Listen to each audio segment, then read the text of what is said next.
गणाधीश ईश जो सर्वा गुणांचा मुळारंभारंभ तो निर्गुणांचा. गणेशाला वंदन करून कोहिनूर शांग्रीला गणेशोत्सव मंडळात मी निवेदिका सौ योगिता पाखले सर्व भक्तांचं भक्तिभावाने भक्तिमय वातावरणात मनपूर्वक स्वागत करते. मित्रहो, बघा ना, बाप्पाने आपल्याला न मागता खूप काही दिलं. अगदी सगळंच दिलं त्याने. आपण मागितलं नाही तरी सुद्धा त्याने दिलं आणि आपण काही मेहनत घेतली नाही तरी सुद्धा त्याने आपल्याला सगळं काही दिलं. मग आपण पण बाप्पाला काहीतरी द्यायला हवं, हो की नाही? हो ना. मग आपण बाप्पाला देतोच की. फळं देतो, फुलं देतो, प्रसाद देतो. पण एक विचार केला तर हे बाप्पानेच सगळं निर्माण केलेलं आहे. मग आपण बाप्पाला वेगळं असं काय देऊ शकतो?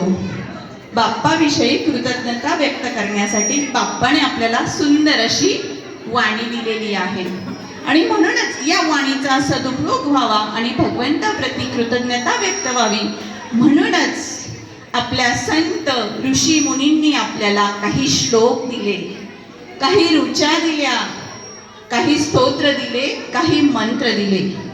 या स्तोत्र मंत्रांचं आज आपल्या वाणीतून पठण होणार आहे. चला तर मग सगळे तयार आहात? बच्चे कंपनी रेडी फॉर श्लोक चॅन्टिंग? आपण श्लोकांना सुरुवात करण्याच्या अगोदर याची सुरुवात आपण शंखनादाने करणार आहोत आणि शंखनाद करत आहे ज्ञानेश.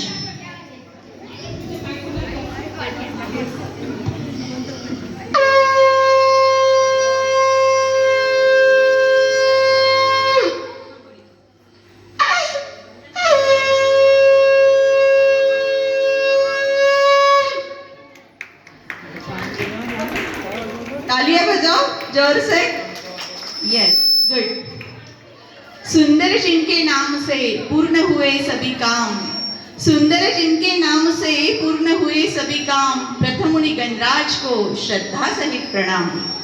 चलो तो हम गणपति वंदना या गणेश श्लोक से हम आज का कार्यक्रम की शुरुआत करते हैं और वो प्रेजेंट करने आ रही है अनवी चौरसिया. जोरदार तालियां हो जाए.